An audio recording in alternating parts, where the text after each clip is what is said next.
Hi அனைவருக்கும் வணக்கம். Subconscious மைண்டுக்கு அதாவது நம்மளோட ஆள் மனசுக்கு நல்ல எண்ணங்களை உருவாக்குறது ரொம்ப கஷ்டம்னு நினைக்கிறீங்களா? நான் சொல்கிற இந்த 5 டிப்ஸை ஃபாலோ பண்ணிவிட்டு அப்புறம் அது கஷ்டமா இல்லையான்னு கமெண்ட் பண்ணுங்கள். டிப் நம்பர் 1, தூங்க போகிற முன்னாடி லாஸ்ட் தாட் பாசிட்டிவாக இருக்கணும். அதாவது அன்னைக்கு நாளில் நடந்த நல்ல விஷயங்களை மட்டும் நாம் நினச்சிக்கணும். நம்ம மனசை கஷ்டப்படுத்துகிற மாதிரி விஷயங்கள் நடந்திருக்கும், ஆனால் அதை நம்ம மைண்டுக்கோ மனசுக்கோ கொண்டுட்டு வரக்கூடாது. தூங்க போகிறது முன்னாடி நம்மளுக்கு நடந்த நல்ல விஷயங்களை மட்டும் நம்ம மனசில் நினைக்கணும். நம்ம மனசுகிட்ட நம்ம சொல்லணும், எல்லாமே சரியாக தான் போகுது அப்படின்னு சொல்லி நாம் ஃபீல் பண்ணணும். அன்னைக்கு நாளில் நமக்கு நடந்த சின்ன சின்ன நல்ல விஷயங்களை நம்ம மைண்டுக்கு நம்ம கொண்டுட்டு வரணும். இது முதல் விஷயம். டிப் நம்பர் 2, நம்ம காலையில் எழுந்திரிக்கும்போது நம்ம மனசும் நம்ம மூளையும் தெளிவாக இருக்கும், ஃப்ரெஷ்ஷாக இருக்கும். அப்போ அந்த நேரம் நம்ம காலையில் எழும்பின உடனேயே ஃபோன் பார்க்குறதுக்கு நேரம் ஒதுக்காமல் இன்றைக்கி நாள் நல்ல நாள்னு சொல்லணும். இன்றைக்கி நடக்கிற எல்லா விஷயமும் நல்லதாகவே நடக்கும் அப்படின்னு நம்ம மனசுக்கிட்ட சொல்லணும். நம்ம மனசுக்கிட்ட சொல்கிறத நம்ம மூளையும் ஏற்றுக்கும். ஏன்னா நம்ம காலையில் எழுந்த உடனேயே மனசும் மூளையுமே ஃப்ரெஷ்ஷாக இருக்கும். டிப் நம்பர் 3, ஒரு சின்ன வார்த்தை தான்.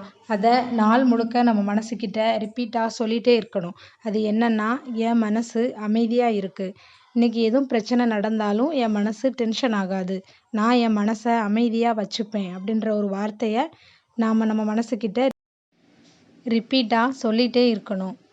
டிப் நம்பர் 4, நமக்கு நெகட்டிவ் தாட் வரும்போது அதை ஸ்டாப் பண்ணிவிட்டு அதை பாசிட்டிவ் தாட்டாக மாற்றணும்.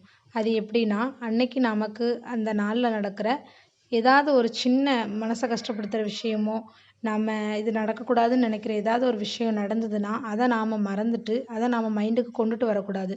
கொண்டுட்டு வராமல் அன்னைக்கு நடந்த சின்ன சின்ன நல்ல விஷயங்களை மட்டும் நம்ம மனசில் நாம் நினைக்கணும். அந்த கஷ்டமான விஷயத்தை நினைக்காம அன்னைக்கு நடந்த நல்ல விஷயத்தை நாம் நினைக்கணும். டிப் நம்பர் 5, நைட் டைமில் ஒரு 3 நல்ல விஷயத்துக்காக நன்றி சொல்லுங்கள்.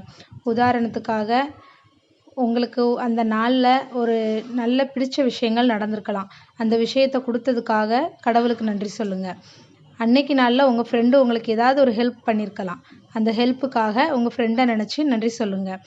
3வது விஷயம், நீங்கள் வளர்க்குற பெட்டு உங்களை ஹாப்பியாக வச்சுருந்துருக்கலாம். அந்த பெட்டு கூட இருந்த அந்த கொஞ்ச நேரம் நீங்கள் ஹாப்பியாக இருந்ததுக்காக அந்த பெட்டுக்கு நன்றி சொல்லுங்கள்.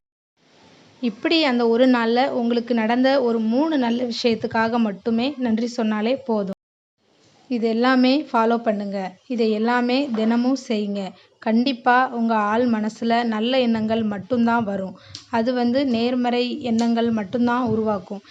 எதிர்மறை எண்ணங்கள், நெகட்டிவ் தாட்ஸ் உங்கள் ஆள் மனசுக்கு வரவே வராது. நம்ம சப்கான்ஷியஸ் மைண்ட் கண்டிப்பாக குட் தாட்ஸுக்கு மாறும். இந்த டிப்ஸை எல்லாம் ஃபாலோ பண்ணி பாருங்கள். இந்த வீடியோ பிடிச்சிருந்தா இந்த வீடியோவுக்கு லைக் பண்ணுங்கள். இந்த மாதிரி வீடியோஸ்லாம் உங்களுக்கு பிடிக்கும்னா நம்ம சேனலை சப்ஸ்கிரைப் பண்ணிக்கோங்க. இன்னொரு புது விஷயத்தோட இன்னொரு வீடியோவில் சந்திக்கலாம். அனைவருக்கும் நன்றி.